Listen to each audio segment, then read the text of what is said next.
الله الرحمن الرحيم الحمد لله وكفى والسلام على عباده الذين اصطفى أما بعد فأعوذ بالله من الشيطان الرجيم بسم الله الرحمن الرحيم يا أيها الذين آمنوا إذا نودي للصلاة من يوم الجمعة فاسعوا إلى ذكر الله وذروا البيع ذلكم خير لكم إن كنتم تعلمون صدق الله العظيم. وقال الله تبارك وتعالى في القرآن المجيد كل نفس ذائقة الموت. وقال النبي صلى الله عليه وسلم المرء ما من أحبه يوم القيامة صدق الله العظيم. قابل احترام محترم بھائیوں اور عزیزوں، انسان جس طرح سے زندگی گزارتا ہے اسی طرح سے اس کے ساتھ فیصلے ہوتے ہیں.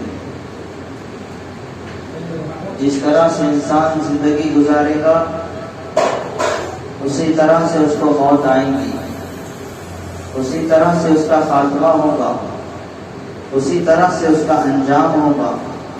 زندگی 3 مرحلوں سے گزر جاتی ہے. انسان کا بچپنا ہوتا ہے، جوانی ہوتی ہے، پھر بڑھاپا ہوتا ہے. بڑھاپا ہوتا ہے تو انسان کا اختتام کا وقت قریب آتا ہے. پھر اللہ تعالیٰ بھی دوبارہ اس زندگی کا موقع عنایت نہیں فرماتے ہیں. زندگی میں موقع ایک بار انسان کو ملتا ہے، اس کی اگر انسان قدر کر لے اور اپنا اختتام اپنی موت کے انجام کو صحیح سالم بنا لے تو اللہ کے دربار میں وہ انسان کامیاب ہوگا. اور جو ایسے ہی ناچ گانوں میں اور سیاسی نعرے لگانے میں اور اللہ کی نافرمانی کرنے میں، نمازوں کو چھوڑنے میں، رسول اللہ صلی اللہ علیہ وسلم کی سنتوں کو توڑنے میں اور ایسی ہی بے دینی کے ساتھ اگر زندگی گزارے گا تو قسم پاک پروردگار کی ناکامی اس کا مقدر ہوگی. ناکامی اس کا مقدر ہوگی. حدیث پاک میں آتا ہے اس امت کی عمریں 60-70 سال کی ہے. 70 اور 60 عربی کا یہ جملہ ہے کہ اس امت کی عمریں 60 یا 70 سال کی ہوگی. اور حقیقت بھی یہی ہے. ہم لوگ اپنی آنکھوں سے اپنے معاشرے کا حال دیکھ رہے ہیں کہ 60-70 سال کے اندر انسان اس زندگی سے چلا جا رہا ہے. کسی کا بھروسہ نہیں. کوئی 45 سال میں اس دنیا سے چلا جا رہا ہے، کوئی 40 سال کے اندر اس دنیا سے چلا جا رہا ہے، کوئی 35 سال کے اندر اپنی زندگی کو ختم کر کے چلا جا رہا ہے. آخر جانا کہاں ہے؟ اس کو جانا کہاں ہے؟ اس کا مقصد زندگی کیا ہے؟ تو ہمارا مقصد زندگی اللہ کی بندگی ہے. ہمارا مقصد زندگی مال کمانا نہیں ہے. ہمارا مقصد زندگی کھیتی کرنا نہیں ہے. ہمارا مقصد زندگی دنیا داری کرنا نہیں ہے. دنیا تو بقدر ضرورت اللہ تعالیٰ نے ہمیں خود دیا ہے. تم کماؤ اور اپنے اہل و عیال کو خوش رکھو اور ان کی ضروریات کو پورا کر لو، لیکن ایسا نہ ہو کہ تم دنیا میں لگے رہو. اس دنیا کا جو بادشاہ تھا اس کو بھی اس دنیا کو چھوڑ کر جانا پڑا. میں ہمیشہ کہتا ہوں اجل ہی نے چھوڑا نہ کسرا نہ گارا، اسی سے سکندر سفاتے بہارا. جگہ جی لگانے کی دنیا نہیں ہے، یہ عبرت کی جا ہے تماشا نہیں. یہ عبرت کی جا ہے تماشا نہیں ہے. دنیا کوئی کھیل تماشا نہیں ہے. یہ زندگی کی جو نعمتیں اللہ تعالیٰ نے فراہم کی ہے، اس کا ہر عمل کا حساب انسان کو دینا ہے. ہر عمل کا حساب انسان کو اللہ کے دربار میں پیش کرنا ہے. یہ جو آج پانی مل رہا ہے، یہ جو آج روشنی مل رہی ہے، یہ جو اللہ تعالیٰ نے ہم کو زمین عطا کی ہے مفت میں، یہ ہمارا اس میں کوئی حصہ نہیں ہے. لیکن ہر عمل کا حساب اللہ کو اپنے دربار میں ہمیں اپنی زندگی کا حساب دینا ہوگا. حضرت نوح علیہ السلام نے اپنی قوم کو 950 سال تک دعوت دی. سوچو اس انسان کی دل پر کیا گزری ہوگی. 950 سال تک دعوت دینے کے بعد 80 اور 85 لوگوں نے اسلام کو قبول کیا. اللہ کی بندگی میں آئے اور شرک سے دور ہٹے اور حضرت نوح علیہ السلام کے بتائے ہوئے طریقے پر چلے، تو آپ اندازہ لگائیے حضرت نوح علیہ السلام نے ایک بندہ 950 سال تک اللہ کی دین کی تبلیغ کر رہا ہے، اس کے دل پر کیا بیتی ہوگی جب 80-85 لوگ اس کے 950 سال کی محنت کے اندر صرف اسلام لاتے ہیں اور اللہ کی شریعت پر عمل کرتے ہیں۔ تو حضرت جبرائیل علیہ السلام نے حضرت نوح علیہ السلام سے پوچھا، آپ نے 950 سال تبلیغ کی اور 1400 سال اللہ تعالیٰ نے حضرت نوح علیہ السلام کی عمر کو اس دنیا میں رکھا، یعنی کہ 1400 سال حضرت نوح علیہ السلام کی عمر تھی۔ تو جبرائیل امین نے پوچھا، اے نوح علیہ السلام، آپ نے زندگی گزار کے آئے ہیں تو کیسا محسوس کیے؟ تو حضرت نوح علیہ السلام نے جواب دیا، مجھے تو یوں محسوس ہوا کہ میں اس دروازے سے گھر میں داخل ہوا اور اس دروازے سے گھر سے نکل گیا۔ اتنی مختصر زندگی ہے، یعنی بس گھر میں داخل ہوا اور اس دروازے سے نکل گیا، یہ زندگی کی حقیقت ہے۔ ایک آدمی 1400 سال کی زندگی گزارنے کے بعد جبرائیل امین سے اس طرح کہہ رہا ہے کہ میں اس دروازے سے داخل ہوا اور گھر کے دوسرے دروازے سے نکل گیا، بس مجھے یوں محسوس ہوتا ہے کہ میں نے کتنی ہی زندگی گزاری۔ اب اندازہ لگائیے کہ دروازے سے نکلنے کے بعد کتنی دیر میں آدمی دوسرے دروازے سے نکل جاتا ہے۔ یہ زندگی کی حقیقت ہے، ایک نبی کے زندگی کا یہ عالم ہے۔ تو ہماری اپنی زندگی کے بارے میں ہم اپنا اندازہ لگائے، وہ 1400 سال کہاں، ہماری 60-70 سال کی زندگی کہاں، اس کا بھی بھروسہ نہیں، اس کی بھی گارنٹی نہیں، کب موت کا فرشتہ ہماری کمر کو توڑ دے اور کب ہمارے جسم سے روح کو نکال دیا جائے، اور کب کون سی قبر کی کال کوٹری کے اندر ہم کو ڈال دیا جائے، کوئی بھروسہ نہیں انسان کی زندگی کا۔ تو حدیث میں آتا ہے، انسان جیسی زندگی گزارتا ہے ویسا اس کا انجام ہوتا ہے، ویسی اس کے ساتھ موت کے فیصلے ہوتے ہیں۔ ملتان کے رہنے والے ڈاکٹر نور محمد صاحب نے اپنی کتاب میں لکھا ہے کہ ایک پیشنٹ اس کے ہاسپٹل میں ایڈمٹ تھا، تو اس کو گانے سننے کی عادت تھی، لیکن وہ آخری اسٹیج پر آخری سانس زندگی کے لیے رہا تھا۔ تو اس کے گھر والے بھی اس کے آس پاس بیٹھے ہوئے تھے، جب اس کے سائڈ میں ٹیپ لگا دیا جاتا تھا تو اس کو سکون ملتا تھا، جب ٹیپ یعنی کہ گانے بند کر دیے جاتے تھے تو اس کی روح تڑپ جاتی تھی، وہ بستر پر تڑپتا تھا، تو وہ اپنے ہاتھوں سے خود بخود بے چین ہو کے اس ٹیپ کے بٹن کو دبا دیا کرتا تھا۔